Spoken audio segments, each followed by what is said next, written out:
The Gateway brings you the day's news each weekday from around the St. Louis region and the state capitals in Jefferson City. Our schools are accredited. We don't need this bill. And Springfield. How many more years must pass before lawmakers see time is of the essence? I'm Abby Larico. Join me each weekday for The Gateway on the STLPR app or wherever you get podcasts. From St. Louis Public Radio. This is Politically Speaking. 12 years ago, Shane Schoeller was the Republican standard bearer for Secretary of State. And after narrowly losing to Democrat Jason Kander, Schoeller was able to rebound by becoming Greene County's clerk. On the latest episode of Politically Speaking, the Republican countywide official explains why he's the most experienced person for the job out of the 8 Republicans seeking to succeed Secretary of State Jay Ashcroft. He also talked about the uncertain future of efforts to make the Missouri Constitution harder to amend. Let's hit the music. This is the Politically Speaking podcast, the definitive show about Missouri politics. My promise to St. Louis was that I would do the absolute most for each and every person, starting with those who have the very least. What I wanted to do was look and see what other states are doing. We have to be willing to change those laws, that they are balanced and they affect everybody equally. As somebody that grew up in the St. Louis area, in North St. Louis County, I didn't know any lawyers growing up. We got to find long-term solutions to make government better, but also to be able to provide services to people. I don't want to leave that federal money that we've been leaving all these years on the table. We need to be spending this money to take care of Missourians. I thought we accomplished a lot this year, but a lot more needs to be done.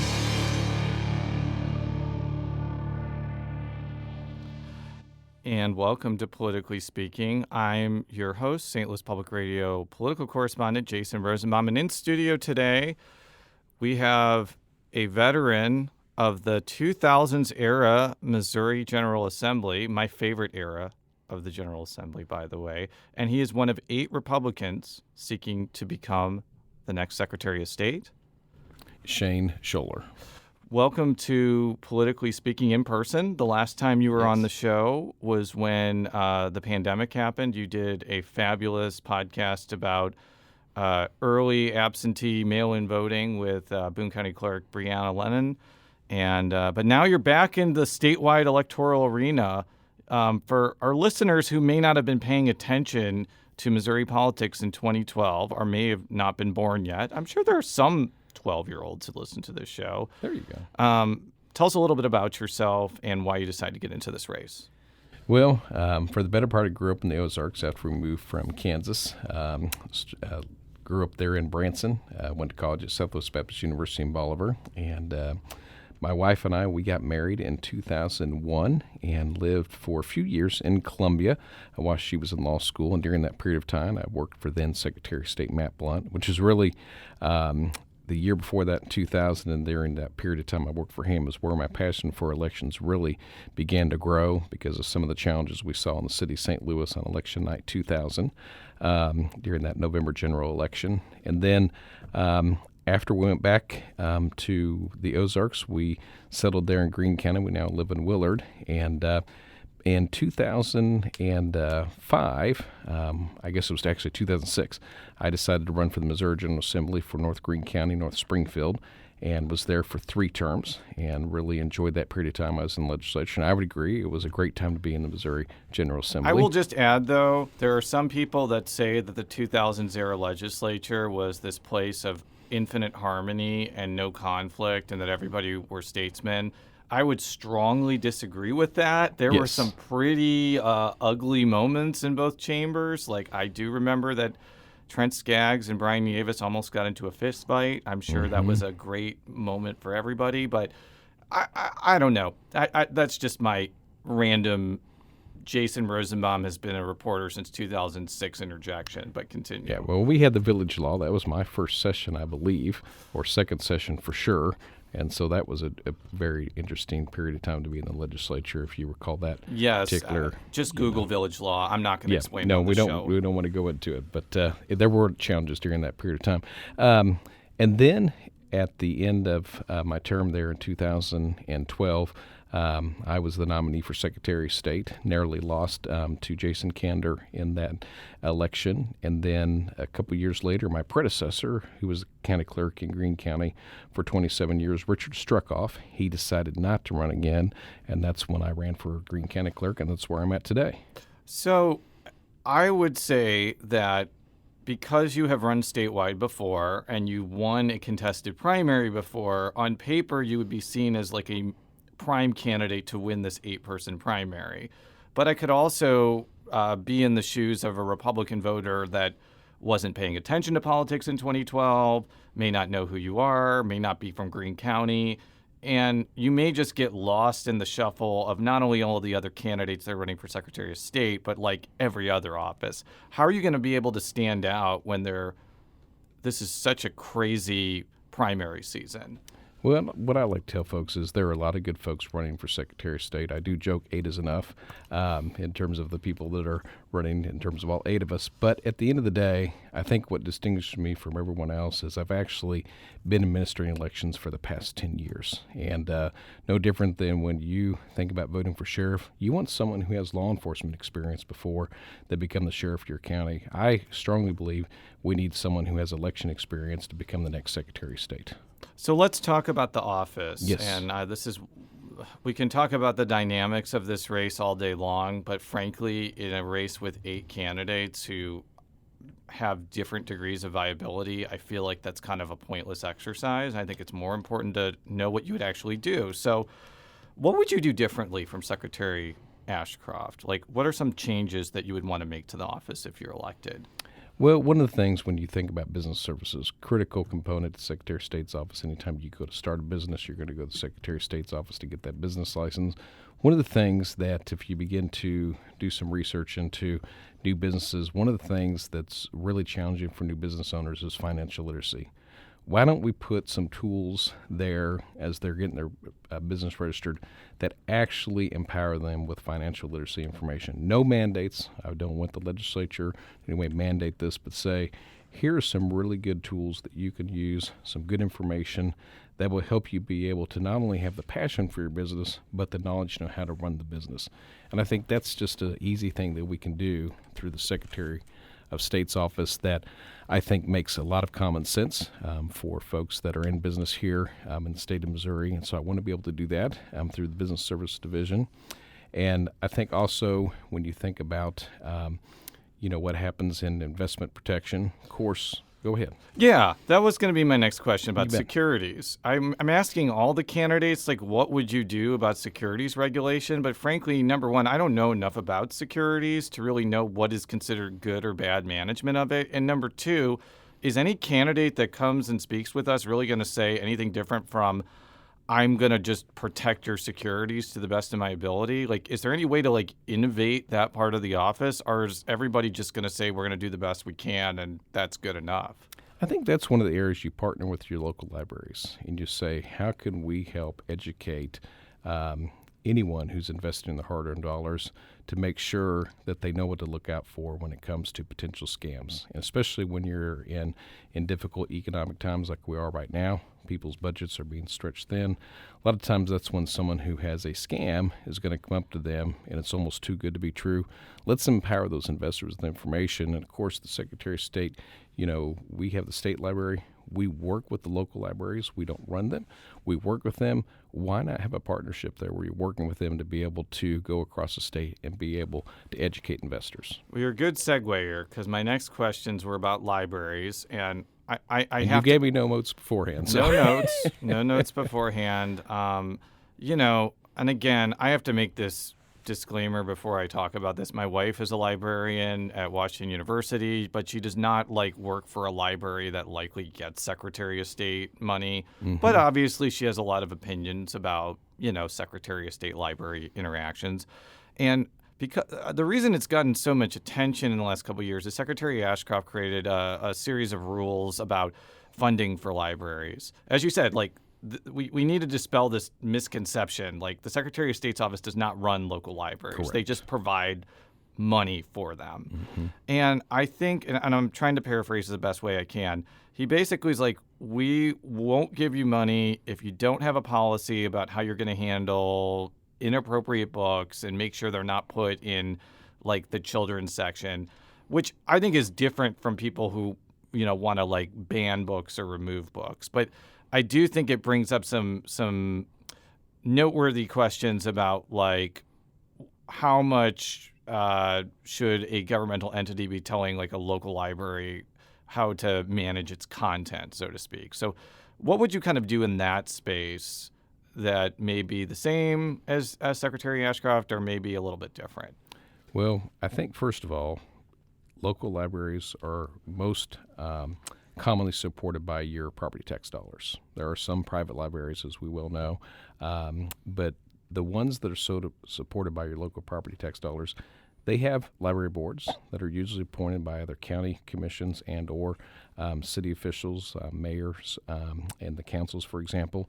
They have a role in appointing them. That's where, in my opinion, the management of your libraries begins first and foremost, is who's on that library board there locally working with their library to be able to communicate with them. And so I've talked with people about that. I'm like, you need to talk with your commissioners. You need to talk with your city councils. You need to let them know that you have an interest in them in terms of what's happening at your local library, and get on that board so you can have a say in what's happening in terms of the direction of your local library. And that's what I think is first and most important, that the answers rarely come from Washington, D.C. or Jefferson City. They're going to come from right there in your community. So that's important. We had Senator Mary Elizabeth Coleman on, and she was talking about like pushing for more library boards to be elected, because I think most of them are probably appointed. I would assume there's probably some that are elected. I'm not aware of any. Yeah. What do you think about that idea? Because on the one hand, like, it could provide a level of public accountability, but on the other hand, like, I could see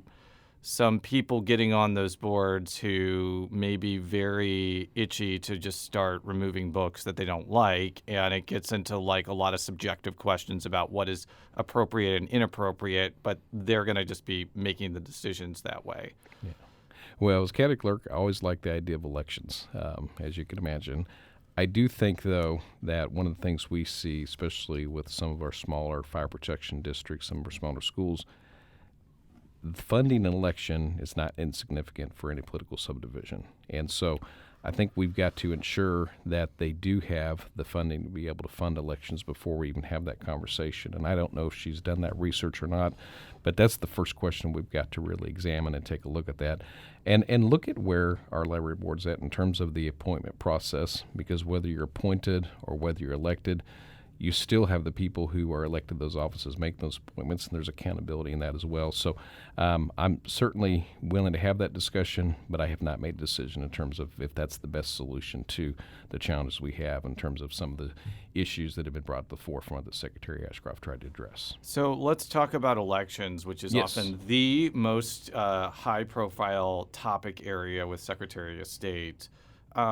I would say that one of the prime responsibilities of the Secretary of State's office is to coordinate with the county's local election officials. Mm-hmm. Before I ask the next question, how do you think Secretary Ashcroft has done in that capacity compared to, like, Secretary Kander, who you ran against and probably had some disagreements with? But I've kind of noticed that, like, some of the county clerks, even on the Republican or Democratic level, had ideas about election administration that weren't like radically different from Secretary Ashcroft, but I think there were a number of differences of opinion over like the 8-year span. So like, how would you rate his, in a post-mortem way, his relationship with the county clerks? I think that, there have been periods of time where there were some challenges, especially during COVID, as you could imagine. There's some difference in thoughts in terms of how we should proceed forward. But to Secretary Ashcroft's credit, he did work with us once we made a decision, for example, to postpone the election in June, and came along to help us with that. We did have some pretty tense discussions, in terms of what the best way was to proceed. But I think there were a lot of different entities having discussions, not just about elections, about a lot of things, about how do you proceed forward in a period there was a lot of uncertainty. So, I appreciate that he has worked with us. He's, tried to put the right people that I think he feels can help us. But I do think that as a county clerk, I come with advantage.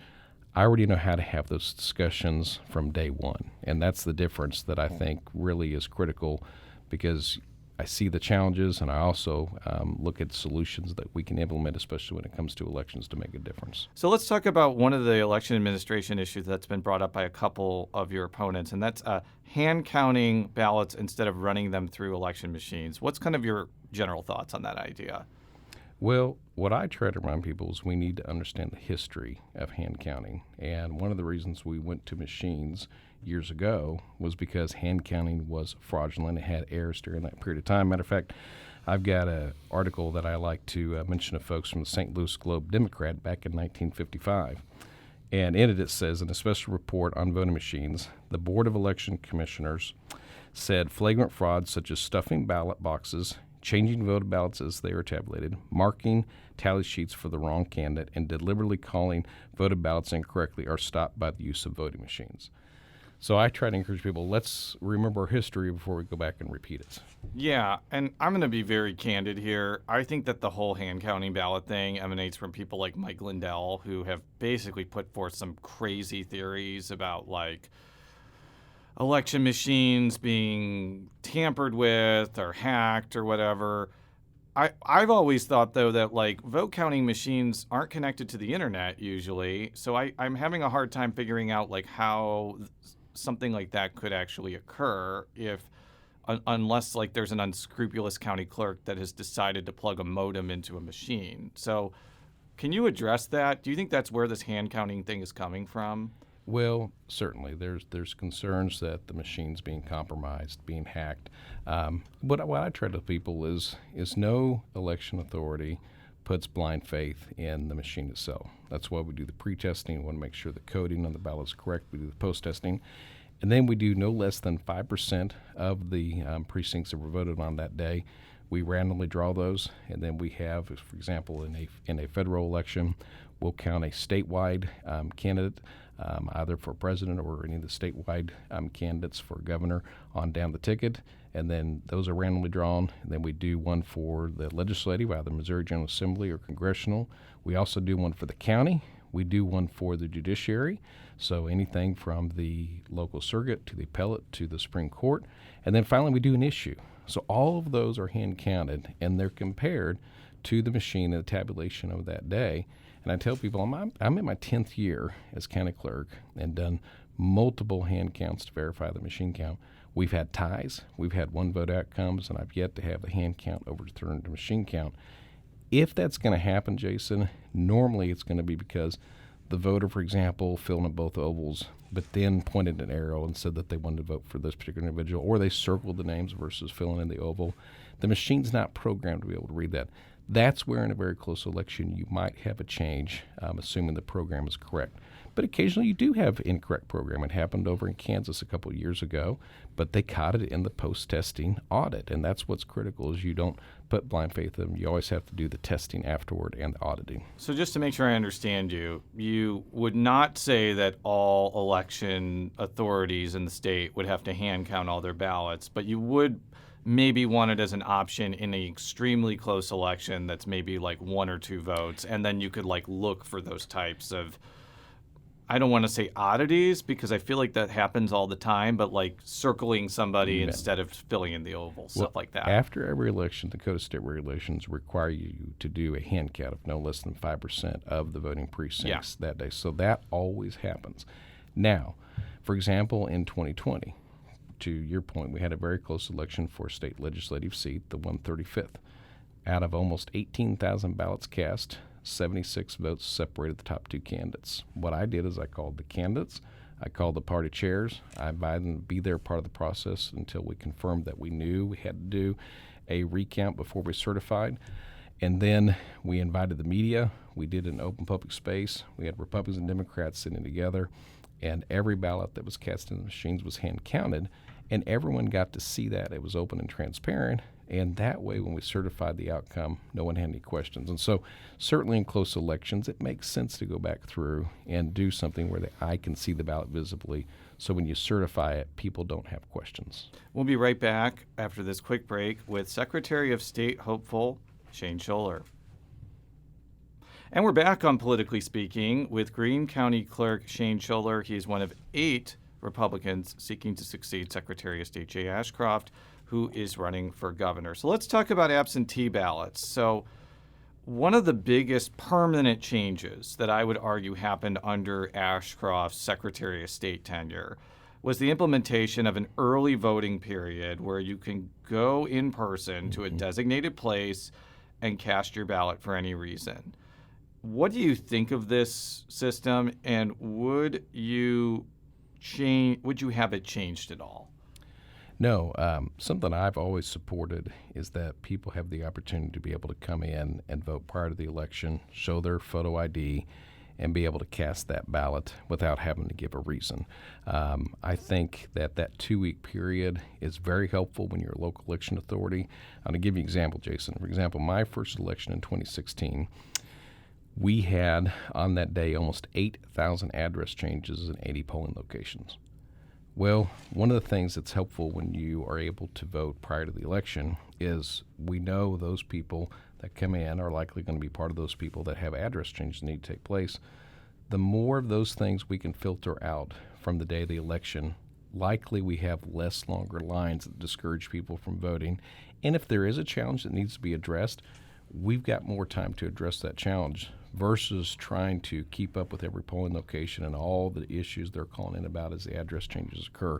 Those are administrative things that help us run better elections. And so I'm certainly supportive of that 2-week period of not having to give a reason. So the last time I talked with you, we in Clerk Lennon in Boone County, it was talking about a temporary change to the mail-in process where they basically had, I guess, another checkbox that you could just check for any reason. I think it was like you may be susceptible to COVID. High or risk. Yeah, high risk or something. And it's interesting that like Missouri made those changes, and I think they also had, I guess, more robust early voting options, if I recall correctly. And it was amidst all this like national Republican outcry over like which I'm just going to call early voting. I don't like the term mail-in voting because I think it gives the connotation that ballots are being proactively mailed to people, which happens, I think, in like Oregon and Washington. And that's not what was happening here. You still needed to get it. But I just kind of found that like Missouri's example, where the early voting options were used quite a bit and the Republicans still won all their elections by a lot, really poked a pretty big hole in this idea that like absentee or early voting was somehow unfair to Republicans or was rife with fraud. And I think that like Donald Trump himself has maybe come to that realization because his campaign is now like actively telling people to vote early. But like I still think that there's part of the Republican base that just doesn't like early or mail-in voting because Trump has spent a lot of time demonizing it. So that's more of an observation than a question, but I'd like you to kind of respond to that. Well, I always like to say I like the VIP model, vote in person. I do think that's always best because you're able to see that ballot cast. Anytime we send out a ballot and the U.S. Postal Service takes it, at that point it has to get to the voter and then it has to be returned in mail most of the times back to the office. There are opportunities for that ballot not to be returned to our office, and we get voters very frustrated at us after that fact, and they yell at us. Well, there's nothing we can do when we mailed it, especially when we mailed it properly and on time and everything to that voter. And so I definitely think that you always need to have an option for those who cannot make it to the polling location because they have something physically that prevents them. Those that are military and overseas, those that are going to be traveling the day of the election away from the county. All of that makes sense because we want to make sure their voice is heard. And certainly when the legislature passed that provision, they sunset it. I think that made sense. Number two, it was not arbitrarily done by an executive order like we saw in other states. And it was, again, you had to be at high risk for COVID in terms of you were exposed to it. It would be particularly harmful to your health. And then it also, the mail-in ballot provision required that ballot to be notarized. So there were a lot of checks and balances in that. And I'll tell you, my first election, we had about 10,000 people vote before the day of the election for November 2016. 3,000 voted by mail. In 2020, we had approximately 30,000, give or take, that voted for the election. Almost half voted by mail, and a little over half voted in person for that particular election. And what that really helped me be able to do, Jason, was look at our chain of custody procedures, and it really helped us improve them as we went through that election, and we're much better for it now. So let's talk about the bane of my existence, which is the excuse-based absentee system that you just alluded to. Yes.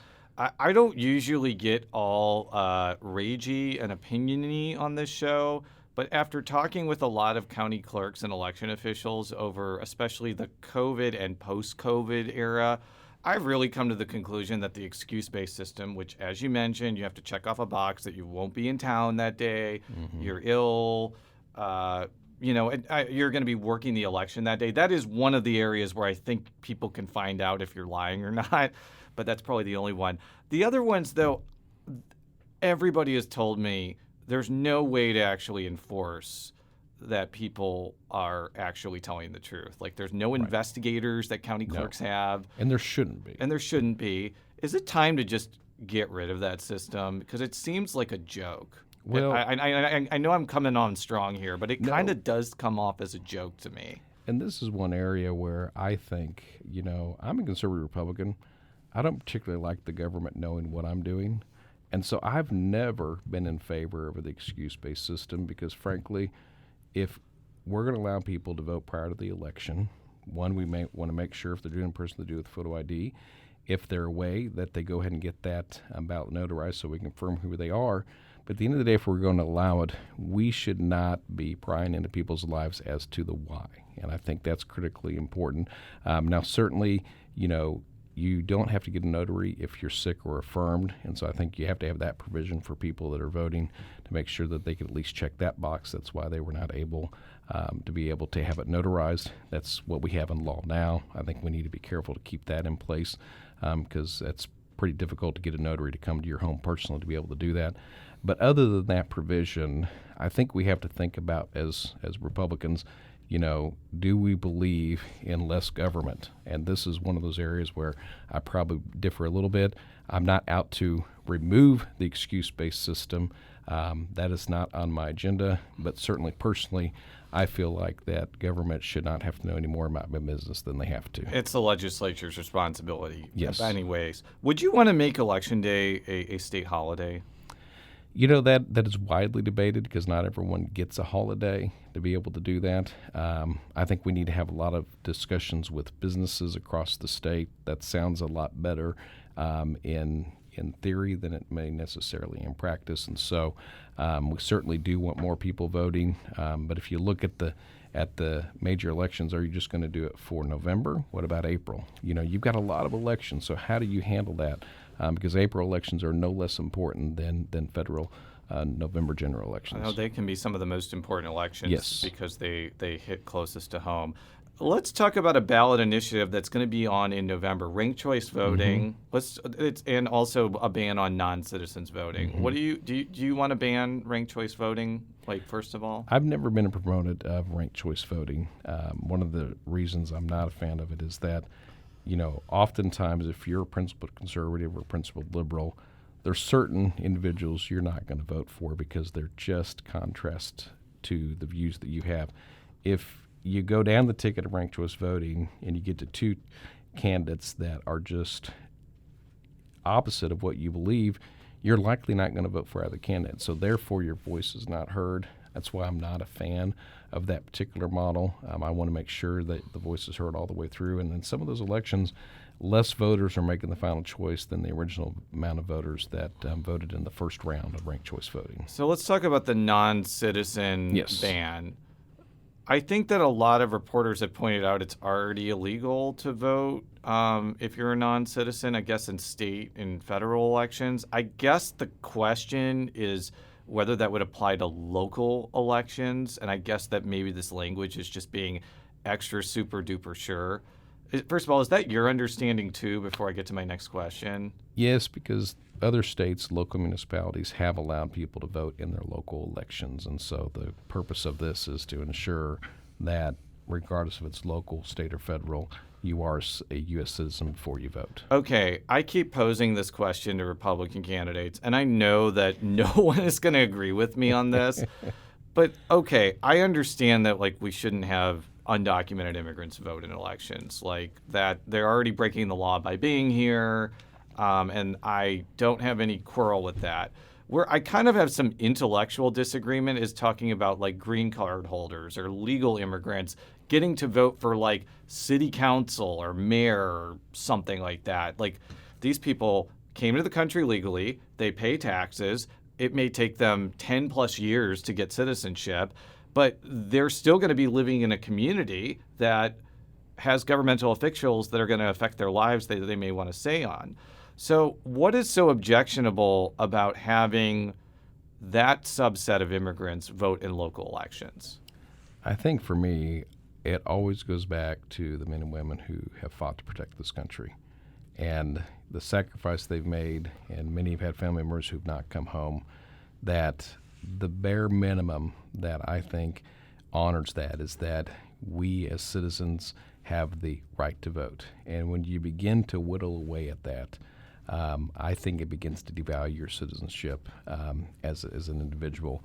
And so I always want to honor and respect those who have fought for our country, especially those who have given their life for our country, and say, if you want to be in this country, we welcome you.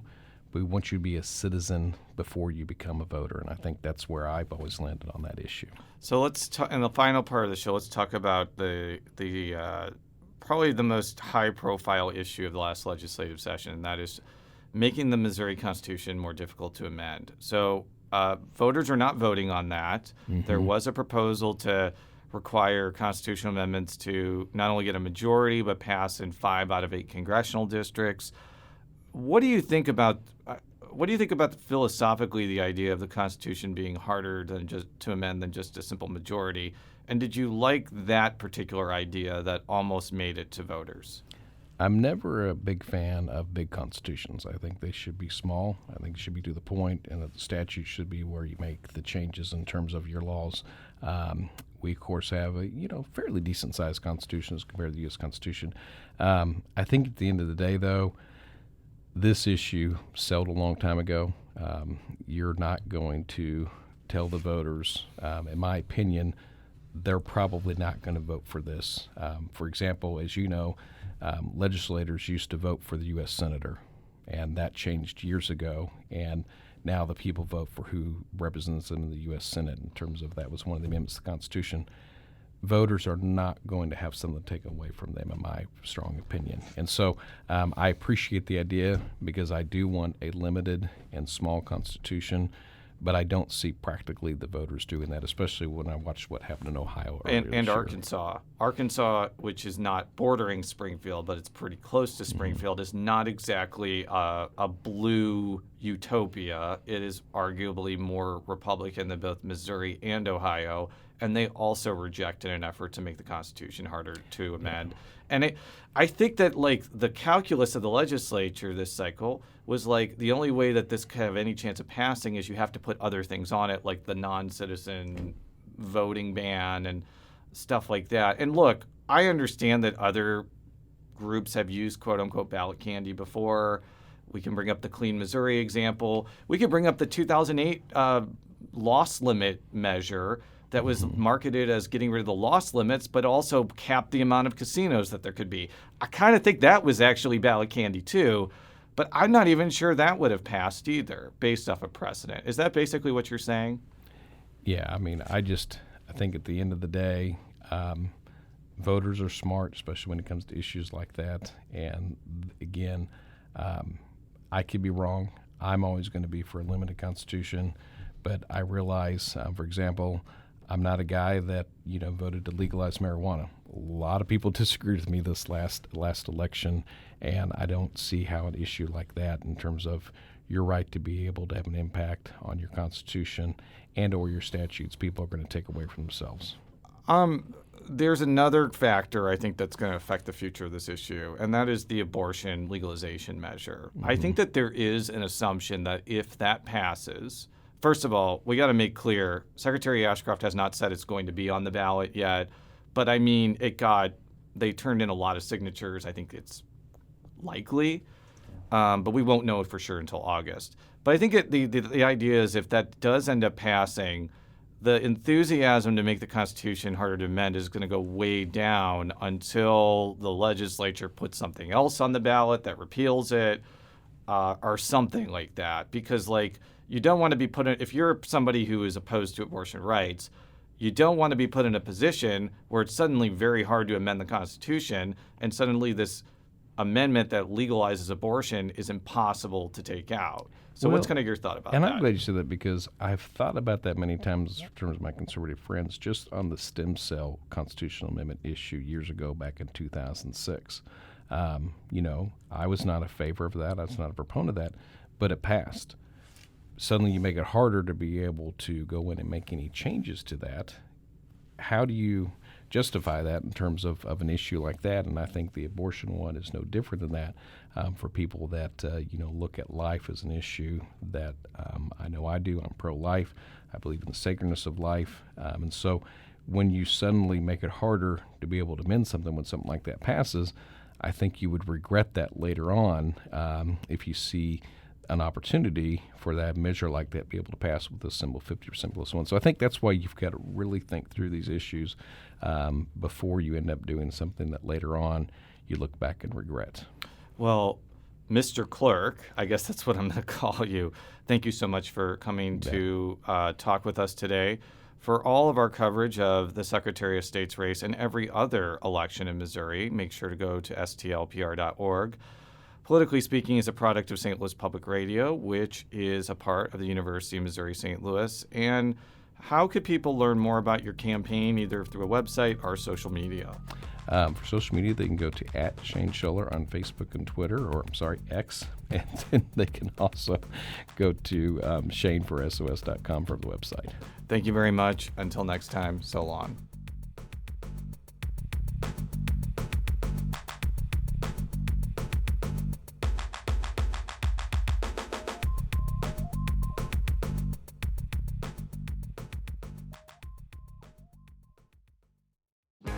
If you have a smart speaker, you have access to the entire world of NPR and St. Louis Public Radio. All the latest news and all the captivating stories. Activate our voices with yours by telling your smart speaker to play St. Louis Public Radio.